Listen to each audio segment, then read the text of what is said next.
sou Edu Schneider do Cashback e hoje nós vamos voltar bastante, especificamente ao ano de 1931, para falar de M, o Vampiro de Düsseldorf, dirigido pelo grandíssimo Fritz Lang e os Nibelungos de Metrópolis e que contou com grande colaboração no roteiro da sua esposa na época, Tia Van Harbo. Tia Van Harbo, uma figura bastante polêmica por ter se filiado ao partido nazista no período da guerra. E aqui eu queria iniciar o nosso papo falando dessa época de transição do cinema mudo para o cinema falado. O M, o Vampiro de Düsseldorf, foi o primeiro filme falado do Fritz Lang. Oficialmente, o primeiro filme falado foi O Cantor de Jazz de 1927, portanto 4 anos antes desse filme. E eu queria trazer um depoimento de um diretor daquela época, Murnau, diretor do Nosferatu, que foi muito falado recentemente por causa dessa refilmagem do Nosferatu, inclusive muito boa, do Robert Eggers. E ele disse uma coisa que eu concordo 100%, que ele não lamentava a chegada do cinema falado. Muito pelo contrário, ele gostava da tecnologia. O problema que ele diz é que o cinema mudo não tinha chegado no seu ápice, no seu desenvolvimento total. E aí chegou o cinema falado e as pessoas não sabiam explorar a ferramenta. Portanto, utilizavam muita verborragia, era muita fala que não tinha importância durante o filme. Demorou um tempo para os cineastas passarem a explorar de uma forma mais adequada ao som. E aí vem a minha declaração polêmica. Para mim, M, o Vampiro de Düsseldorf, é o primeiro grande filme falado. Mas não só por conta de ter som. Ele utilizou várias identidades cinematográficas que hoje a gente olha e parece uma coisa comum, mas foi praticamente lançado pelo M, o Vampiro de Düsseldorf. Vamos começar logo pela primeira, o Leitmotiv.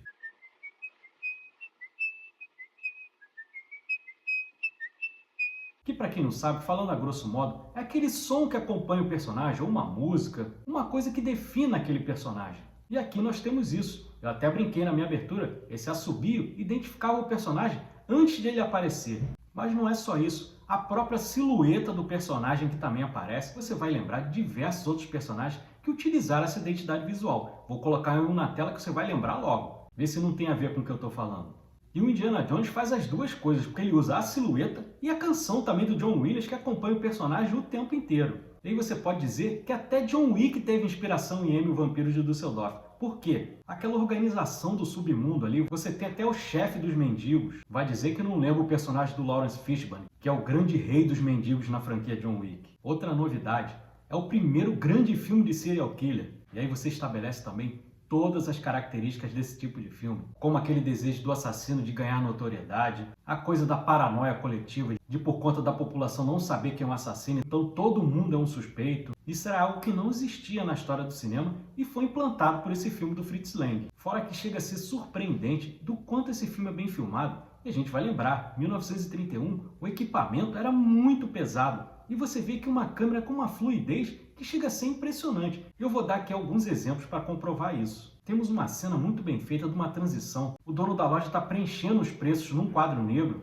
E aí a câmera vai subindo, mostra a parede dele, uma parede cinza. E aí já faz a transição automática para um prédio também com a parede cinza. E você vai filmar pela janela, entrando naquele cenário. É realmente surpreendente para um filme de 1931. Outra cena também muito bem construída, que serve para definir o personagem. Aqui também vamos falar do ator, o Peter Lorre, que interpreta o assassino. Peter Lorre, todo mundo vai lembrar lá de Casablanca, por exemplo. Então tem essa cena no espelho, onde ele observa a menina que ele vai tentar atacar. Você vê as expressões dele ali, uma expressão de cobiça. Ele chega a salivar na cena, então muito bem interpretada também pelo Peter Lorre. Inclusive os olhares dele também são muito expressivos.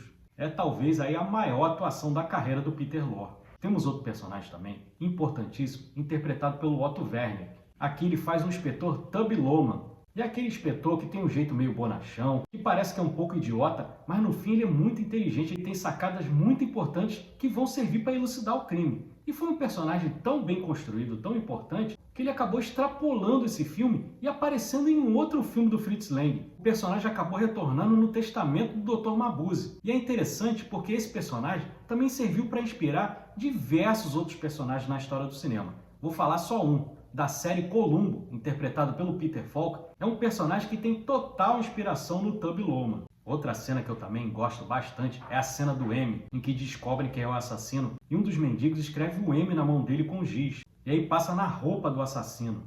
E aí logo na sequência também é muito bem feita na hora que o assassino percebe que tem um M nas costas dele, o olhar de desespero. Peter Lorre arrebentou nessa também. Wo denn? Da, auf der Schulter.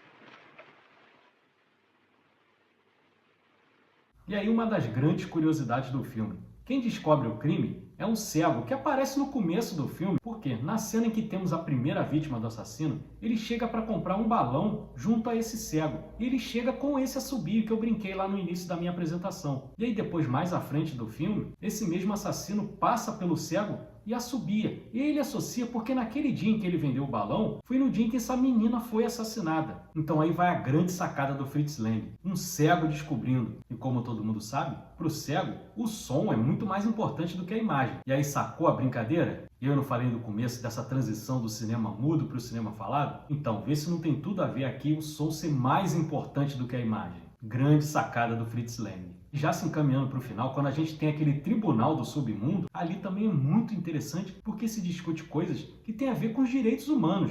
Eu vou até colocar o vídeo para vocês entenderem melhor. Ich will damit sagen, dass dieser Mensch ein kranker Mensch ist. Und einen kranken Menschen übergibt man nicht dem Henker, den übergibt man dem Arzt. E a conclusão que o filme chega é perfeita, que não adianta esse justiçamento. E aí eu sou obrigado a trazer mais uma cena do filme para comprovar o que eu estou falando. Vê só aí. Volkes. Davon werden unsere Kinder auch nicht wieder lebendig. Vê se você concorda com a fala dessa mãe, a mãe da primeira vítima que aparece no filme. Eu concordo 100%. Diz aí pra mim nos comentários se você concorda ou se você discorda. Mas é isso, mais um filmaço trazido aqui no Cashback. Eu adoro esse filme. Para quem ama cinema, ele traz várias linguagens que estão aí até hoje e o Fritz Lang explora monumentalmente. Se você gostou do nosso vídeo, deixa o like, inscreva-se no nosso canal. Cashback tem conteúdo de cinema de domingo a domingo. Eu trago meus shorts diários, tem vídeos de segunda a sexta. Quarta-feira, 8h45 da noite, tem o nosso podcast, uma discussão mais abrangente, um formato mais longo. Tem cobertura de cabine de imprensa, trago filmes antigos, filmes novos, tem para todos os gostos para quem ama cinema. Muito obrigado a você que assistiu até o final, um grande abraço e um ótimo final de semana. Valeu!